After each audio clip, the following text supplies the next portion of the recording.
Hello everybody, my name is Python and welcome back to another episode here of the Let's Play series. We're back here for the 34th episode, my friends. We are over a third of the way to the big 100 for this world. That's pretty crazy, isn't it, actually?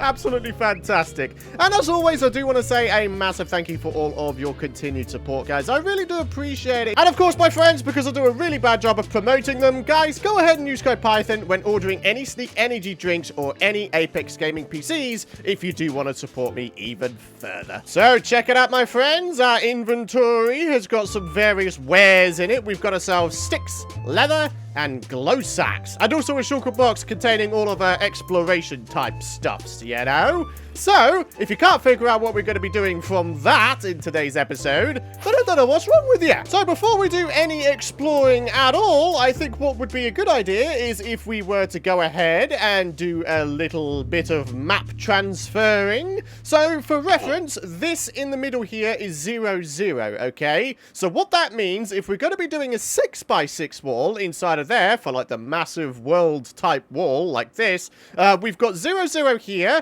That's 2,000, that's 4,000, that's 6,000. So what that means is we need to do the exact same in the other direction. So 2,000, 4,000, and then there'd be another row and column up there, which would be 6,000 in order to make this into a 6x6 wall. So I think what we'll do first is we'll transfer these maps inside of the Pytheon. We're going to convert all of the item frames into glow frames. And what that should mean is no matter the light level, these things should always wind up glowing, right? So I'm pretty excited. As I mentioned in the last episode, we do still have some decorative stuffs to be doing around here. We do still have the lake itself to do some decoration stuffs with, and also we've got this sort of plinth area here to do stuff with as well. If we have enough time in today's episode, I'll go ahead and get on with that at the end. Alright guys, so this is the 6x6 full world map. So this bit here would be 0, 0, and of course we only went out to, I think it was about here, right? So let's go ahead and see if we can figure this out real quick. So it'll be one there, and then 3 in a row, rather like that, okay? And then we whip these bad boys out, we get them placed back on, and then we'll have ourselves a good idea as to the amount of space we still have to fill in. Alright, so that's it. That's all we've got so far. It seems absolutely tiny compared to the freaking wall area, doesn't it, guys? Some of you guys might be wondering as well why we've got ourselves a bit of a frame around the edge. That is because I was thinking of putting down signs with the coordinates. So, for example, if we had a sign here, at the top it would read 0, and then at the bottom it would read either negative 2,000 or 2,000. I can't remember which way it goes in terms of the axes. So without any light at all, this is what it's looking like. Dude, that is really, really cool. That is an amazing effect. I love how much these things glow. If this was regular item frames, these things would be completely in the dark. But glow frames give you this.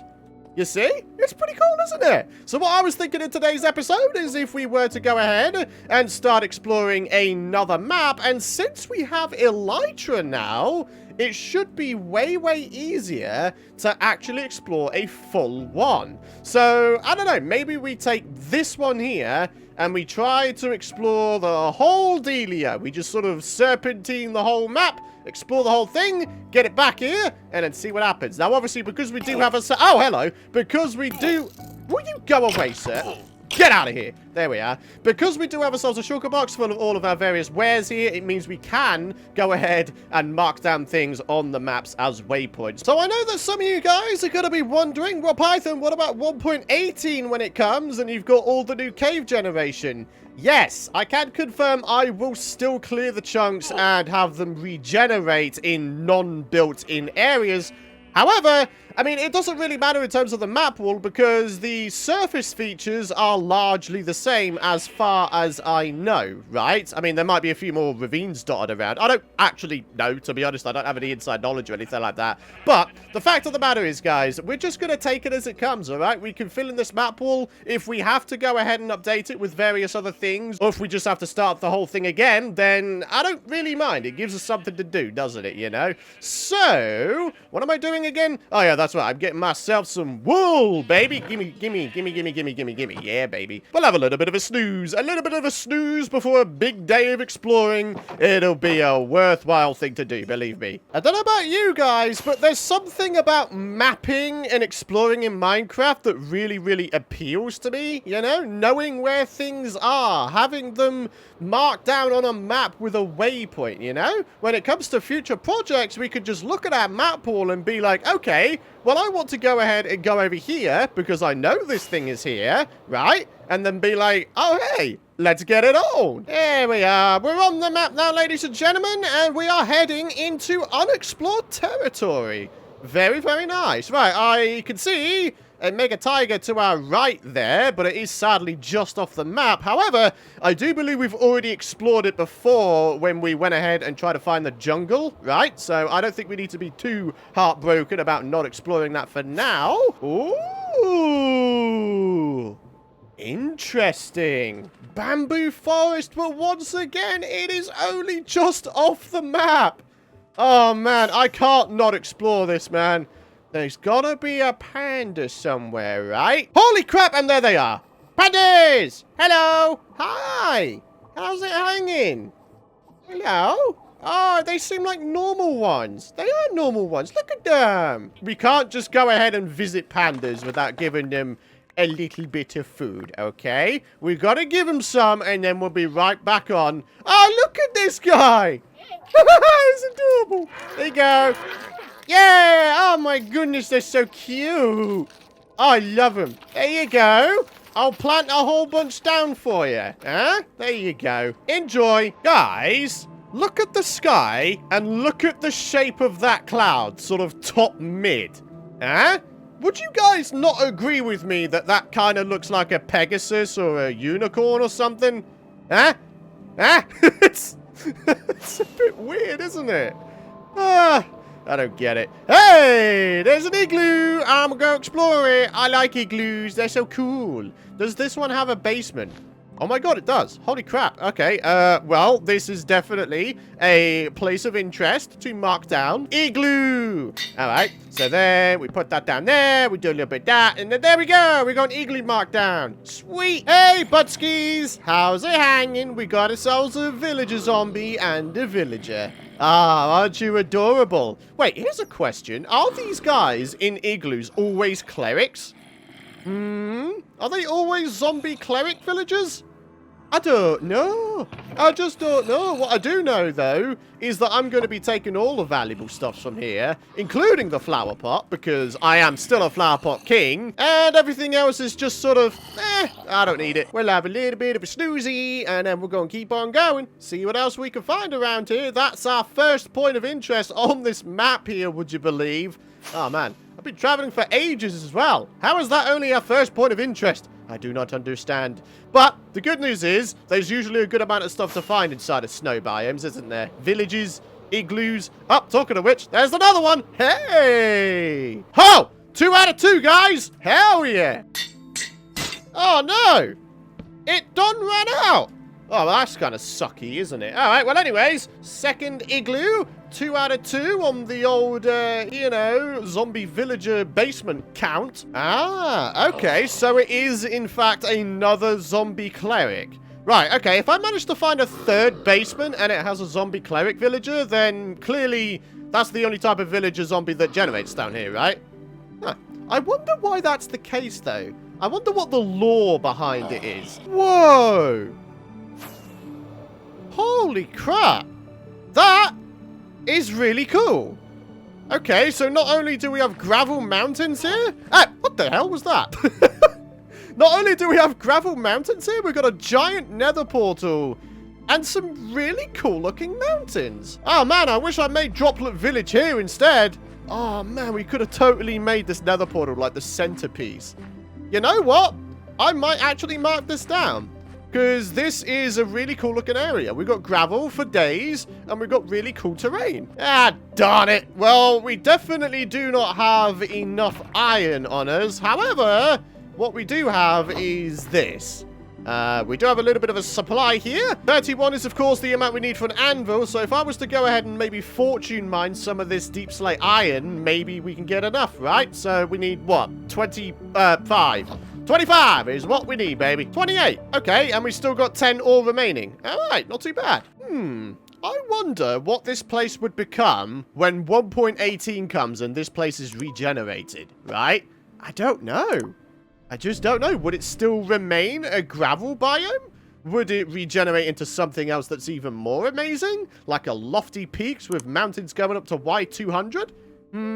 I just don't know. I'm actually kind of excited. We're still going to mark this place down, probably just as a gravel area, because by the time we're even able to do anything with this place, I mean, 1.18 would have almost certainly come and we would have regenerated this area by then, right? So, yeah. I don't really see much point in getting our hopes up about doing anything around here, but I'm still going to mark it down for gravel, just so, you know, if we run out of gravel nearby, we could just go to this one instead, right? So, it's still probably worth it to mark it down as a gravel patch, at the very least, right? Here we are. At the very least, we do have ourselves a brand new anvil for you, boy. There we are. Gravel. We'll put it on the nether portal, because why not? And then we got it marked down. There we go. Hey, another igloo, my friendos. Oh, man, that's a lot of mobs that just spawned in. Holy crappers. Okay, I can't even get it. Ah! Oh, no! Freaking strays! Get out of here, man! All right. Ha! No!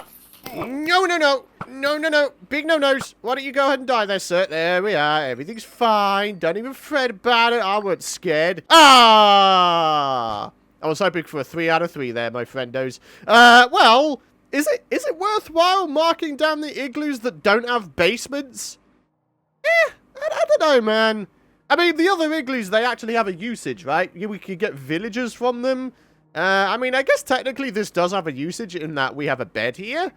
But I'm actually kind of tempted to take the bed just so we can sleep on the go. And ladies and gentlemen, we're almost there with this little map right here. Just got the little central section to do there. And then we can take this thing back and put it in the Pytheon world map wall. Oh yeah. All right. So actually, when it comes down to it, in terms of this whole map, in terms of points of interest, only 3 of them. That's actually a little bit disappointing, if I'm honest. But well, there is a flower forest here, which is obviously very, very nice. It is still my favorite biome in all of Minecraft because of all the beautiful colors. But is it worth noting down? I don't know, man. It could be. It could not be. I don't know, man. I feel like we've got better looking flower forest biomes sort of nearer our base. I'm kind of thinking what I might do, though, is grab some bee nests. I mean, we've got like 6 slots here, so we might as well go back, you know, not empty-handed. Because one thing we really haven't done anything with in 1.17 yet is candles. We need beeswax for candles, and obviously you get beeswax from these bad boys. So I'ma yoink this bad boy. There we are. Since this is a flower forest, I'm pretty sure there's supposed to be way more bee nests than usual. There we are. That's 2 of them already. I imagine there's like 4 more somewhere. Oh, look at that coming back into view. The beautiful Pytheon.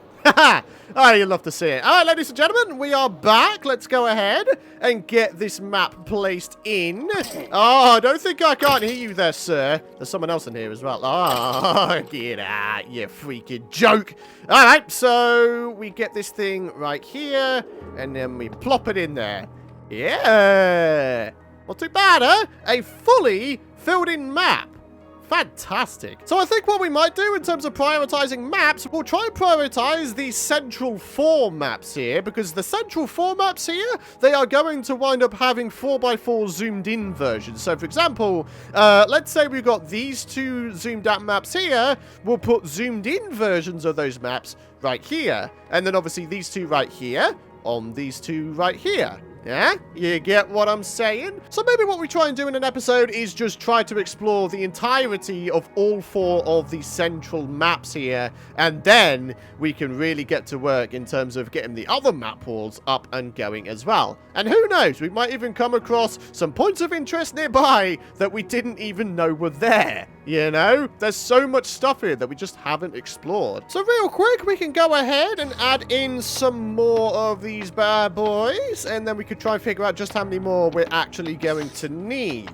There we are. So what? That's 1, 2, and then 2 rows of 6. So that's 14 in total required to fill in the entire 6x6 area. All right. So over the course of this series, every now and again, I have picked up a couple bee nests from around the world, and I've stored them inside of the project area in Droplet Village, right? So if I was to pop in here real quick, not get on a llama, check it out. We've actually got a grand total of 9 bee nests, right?